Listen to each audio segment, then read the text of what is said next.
Hi, my name is Young Kim. This winter break at Ablprep, I'll be teaching AP English Language and Composition. Today, I'd like to explain what the winter classes will be like, how I teach class, and how students can improve their analytical and writing skills through this 10-day course. This class will benefit both beginning and advanced students.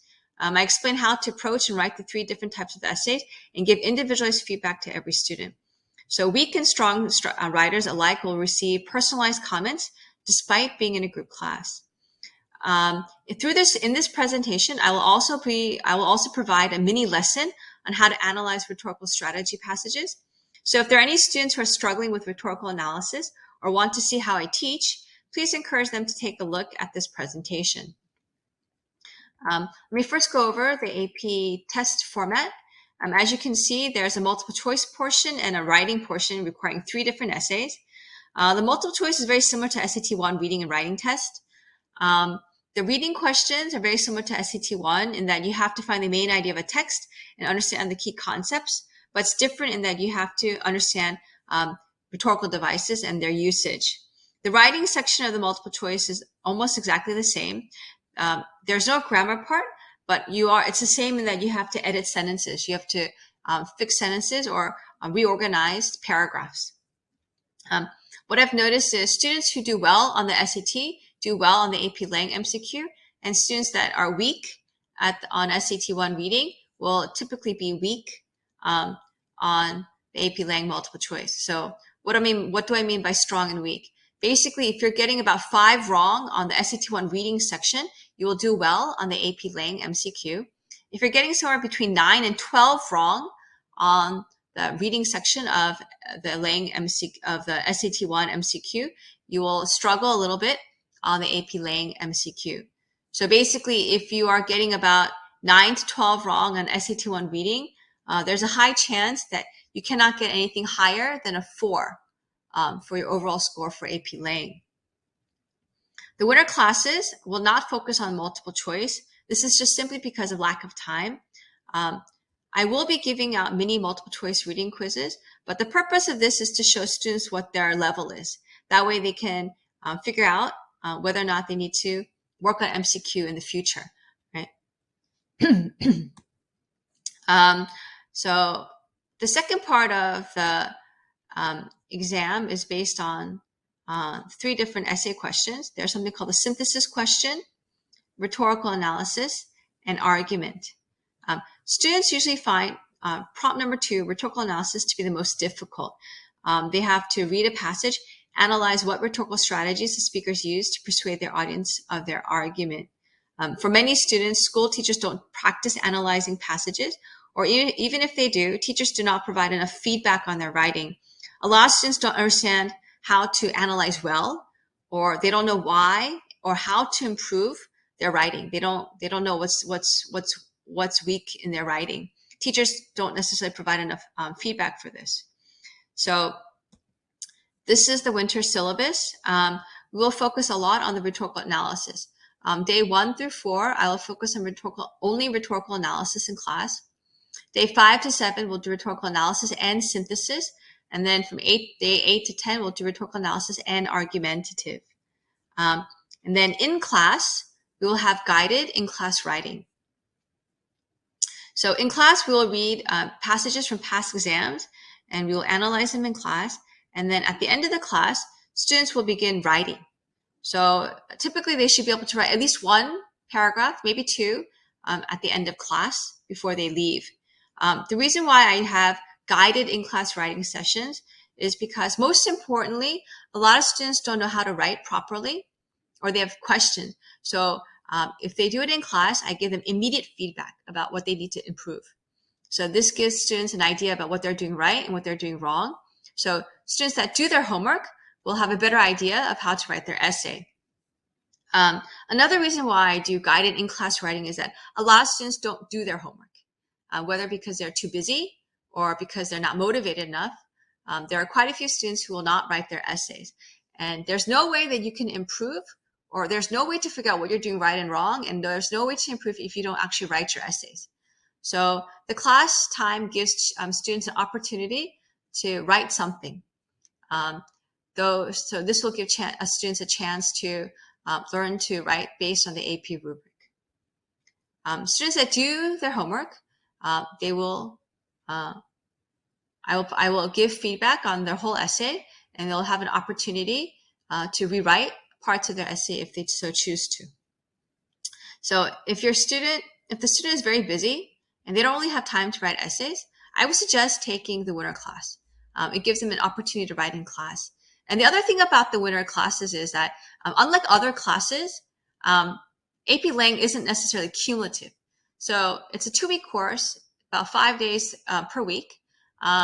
If the student can only take class for about a week, that's perfectly fine. And it's not cumulative. They won't be behind or anything like that. We'll still go through the analysis of all the different topics, and I will still give students personalized feedback. So if students don't have time, but for the whole 10 days, then I would suggest at least taking a few days of classes. So right now, I'll first talk about how to do a rhetorical analysis. So let me get started. This is a rhetorical passage from a past AP exam. Here what happens is we have a speaker. The speaker is Alfred M. Green, who's an African American, and he is speaking to fellow African Americans to join the Union forces in the Civil War. So here what happens is students will often will look for rhetorical strategies that the speaker uses to persuade African Americans to join the war. So they'll find different things, right? They'll find like word choice, tone, imagery, repetition. And then they'll just say, oh, this persuades the African Americans to join the Civil War, right? Oftentimes the analysis will be quite shallow. So how do you make the analysis a little bit deeper? How do you find more things to talk about? What you should do is you should always pay attention to who the speaker is, the gender, race, class, and who is the audience. Is the audience the same class, race, gender, whatnot? In this particular case, we have an African American speaking to fellow African Americans. So here, the power dynamic or the social dynamics is relatively even, right? So, for instance, let's say Alfred M. Green was an African American and he was speaking to a white audience. In that case, for example, in the 19th century, in that case, Alfred M. Green would have to be very careful in the way he speaks to the white audience for fear of angering them or for overstepping, right? Certain social boundaries, right? So there are certain things that limit the way he speaks, right? But in this particular case, he's speaking to fellow African Americans. So that power dynamic, the power dynamics here is relatively based on equality. Now, here, Alfred M. Green must persuade the African Americans to join the Union War. But one thing that students often don't think about is what is the obstacle, right? What is the obstacle here? What is the obstacle that the speaker faces in trying to convince the audience of doing something, right? If you can figure out what the obstacle is and make your analysis related to the obstacle, you can find a much deeper analysis and even gain points for the sophistication or complexity of argument point. So what's the obstacle? Well, African Americans probably don't want to join the Civil War. Why would African Americans who have been enslaved or discriminated and exploited by American people and American government, right, throughout their entire history in America, want to sacrifice their lives for the American government? There's no logical reason for this. So that is Alfred M. Green's obstacle, that it is very difficult to get African Americans who have been abused and exploited by the American people and the government to want to join the war, right? So how does he overcome this? Well, what he'll do is he doesn't usually appeal to logic in any way. In fact, he appeals to higher principles, right? He tries to move them through moral principles and a sense of duty. So here, he first begins by appealing to patriotism. He says, "My country, right or wrong, I love thee still." So while African Americans might have a great deal of resentment towards the government and the people, America is their home. It's where their forefathers existed. It's where their children will be, right? And so there's probably a desire to be accepted in America and also to have a place, right, in American history, right? So they might have a sense of, by appealing to patriotism, this might convince African Americans that they have something at stake, right? My country, right or wrong, I love thee still. It is their home, right? Where else will they go, right? And so Alfred M. Green will expand upon appealing to higher principles or morals by focusing on duty. He says, it is our duty not to cavil over past grievances, right? So duty is something that is not something you do because you feel like it. Duty is a responsibility. Duty is something you do no matter what. If you have a set of principles and you feel accountable to your society and to other people, then you will fulfill your duties. And that's what he's appealing to, because the African Americans have a sense of duty, right, to their forefathers and to their children, right? And so he says, there's no point in fighting over the past, but he appeals to the future. So if you look here on line 30, he says, let us endeavor to hope for the future, right? So the future is something that the African Americans can have an influence in changing, right? They have a stake in the future. It's for themselves and it's for their children. And they have a sense of duty to make the world a better place for other African Americans. And so this can appeal to their sense of duty. Furthermore, he also talks about, right, let not the honor and glory achieved by our fathers be blasted or sullied. So again, he appeals to a sense of duty, filial duty, right? Many of the audience probably have a sense of loyalty to their forefathers and know the struggles that they went through. So again, not to adulterate or to, to sort of sully what their forefathers have done, right? He appeals to their sense of duty, right, to maintain, right, some of the great things that their forefathers achieved. And then here, he makes concessions. He says that it's true that the American people and the American government have wronged African Americans. The concession is actually very important in improving his legitimacy. This is about ethos. When he speaks to the African American audience and he tells them they need to join the war, many of these African Americans might question Alfred M. Green's sanity. Why on earth should we join a war, right, for a government that has only exploited us and, discriminated against us, right? Do you have any idea, right, what America has done to us? Is a very legitimate question that the audience could ask of Alfred M. Green when he says you must join the Civil War. So by making such concessions, Green shows the audience, right, that he fully understands the African American audience's state of mind, that he fully understands what kinds of qualms that they have about joining the Civil War, right? So by showing the audience that he knows how the audience feels, right, the audience feel a greater sense of rapport with Alfred M. Green, and because they realize that Green understands, right, their psychological mental state and how they feel about America, they'll be much more receptive to what Green has to say. So having a good rapport and being open, right, to the speaker is actually very important in persuading the audience to do something. So that's why he uses concession here. Now, if you look here, he repeats the phrase, let us, let us. So he never once commands the audience to join this. He doesn't say, you must join the Civil War. He doesn't say, it is your duty to fight. He says, let us.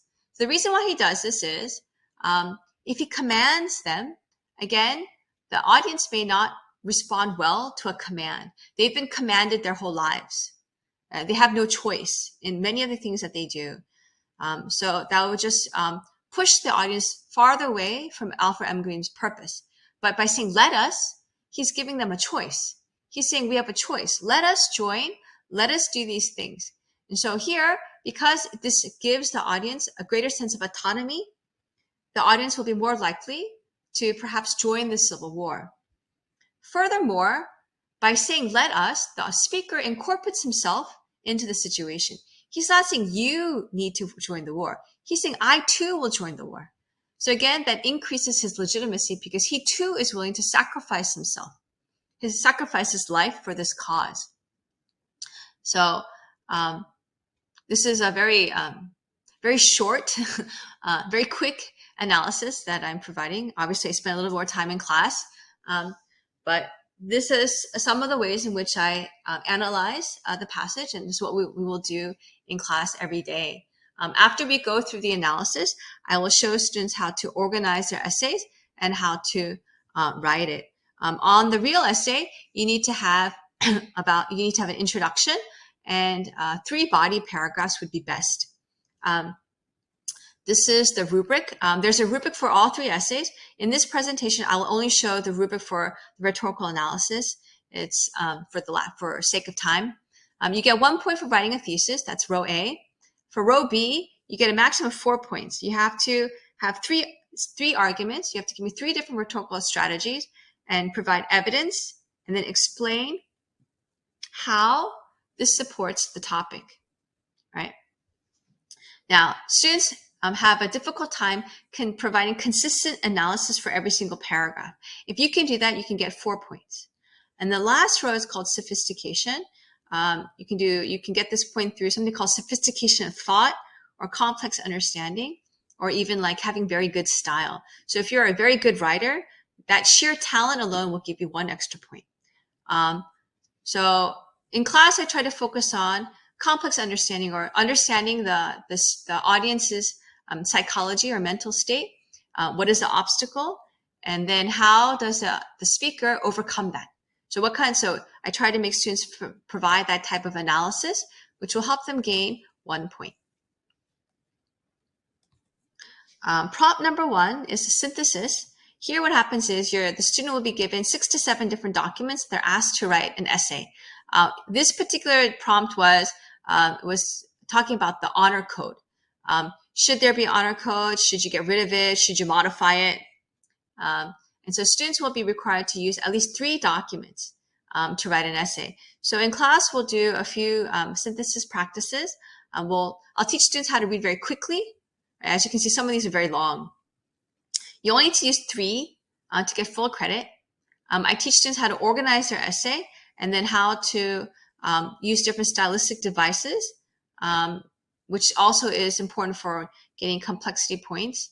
And I also teach students how to use documents with conflicting views. That's another way to receive a point for complexity.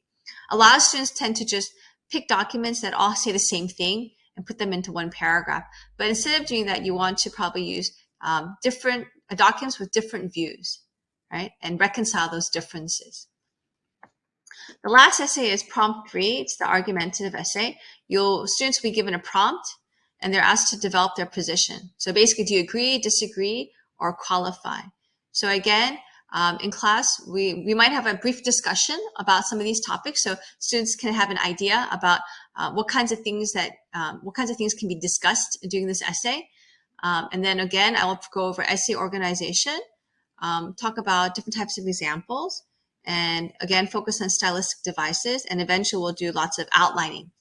Now, a lot of students, some students have difficulty coming up with examples. So if you begin in the winter, students can figure out, I'm not very good at providing examples. I need to start learning examples. So through these essays, students will probably build like a folder, I guess a note, a file of different examples that they can use. I encourage students to sort of accumulate and different types of examples they can use for their essays. Another problem that students have when they do the argumentative essay is they'll come up with a great example, but they don't analyze it. They don't tie it to the topic. And that's something they need to do in order to get full credit. So that's something that I provide comments on. So I really do encourage students to take AP Lang over the winter break. The full 2 weeks would be great. 1 week is also good too. You get an idea about what you're good at and what you're poor at and how to improve things. Let's see. Here it says, class will improve analytical and essay organization skills, evaluate students' abilities. Here I also talk about, it's not suggested to begin practicing AP Lang in the March or in April. 사실은 학생들이 좀 학교가 약하거나 이제 라이팅이 약한 학생들은 이제 봄에 이제 AP Lang 시작하게 되면 시간이 좀 별로 없는 편인 것 같아요. 학생들이 아무래도 이제 학교 과제도 많고 이제 훨씬 더 어려운 AP 준비를 하고 있기도 하고요. 랭은 어떻게 보면 쉽게 느껴지는 학생들이 좀 많은 것 같아요. 아무래도 AP 바이오나 AP Chem, 뭐 이런 좀 더 이제 hard science AP들은 좀 훨씬 더 어렵다 보니까 아이들이 그쪽에 좀 많이 집중이 되어 있을 수도 있고, 그래서 아이들이 좀 AP 랭을 좀 미루는 경우가 있어요. 근데 이제 April, March 이때쯤 시작하면 학생들이 에세이를 쓸 시간이 없더라고요. 수업도 이제 잡기 힘들지만 수업을 해도 이제 숙제를 안 해요. 근데 숙제를 안 하면 사실은 본인 능력을 키울 수가 없고 고쳐야 될 부분을 고칠 수가 없어요. 그래서 이제 3, 4월 달에는 정말 잘하는 학생들은 그때 해도 뭐 상관은 없을 수 있지만 많은 학생들이 그때 시작하기엔 좀 불안할 수도 있고, 사실은 똑똑한 학생들도 연습이 부족하니까, 에세이 쓰는 연습이 부족하다 보니까 5를 받지를 못해요. 좀 안타깝죠. 그냥 조금 더 일찍 시작했었으면 5 받을 수 있었을 텐데, 그래서 가능하면 한번 겨울방학 때 한번 맛보기 하기도 하고, 또 좀 배우기도 하고, 애널리시스를 좀 더 잘하면 사실 학교 GPA도 좀 관리하기가 좀 더 수월하고, 또 이제 위너 브레이크 통해서 이제 에세이를 쓰다 보면 나는 이거를 잘한다, 이거는 못한다. 그러면 이 부분만 조금 더 이제 집중해서 고치면 되겠다. 이렇게 파악이 되면 아무래도 학생들에게 좀 더 훨씬 더 AP 준비하는 부분에서 좀 도움이 되지 않을까 싶어요. 그래서 바쁘더라도 가능하면 미리 시작하는 게 좋을 것 같아요. 그래서 오늘은 프레젠테이션은 여기까지고요. 이렇게 긴 영상 봐주셔서 감사하고, 혹시 통화를 원하시면 학원에 전화하시면 아마 연결이 돼서 이제 뭐 질문 있으시면 같이 이렇게 상담해 드릴게요. 그래서 오늘은 여기까지 이상이고 감사합니다. 이제 겨울방학 때 뵙겠습니다. 감사합니다.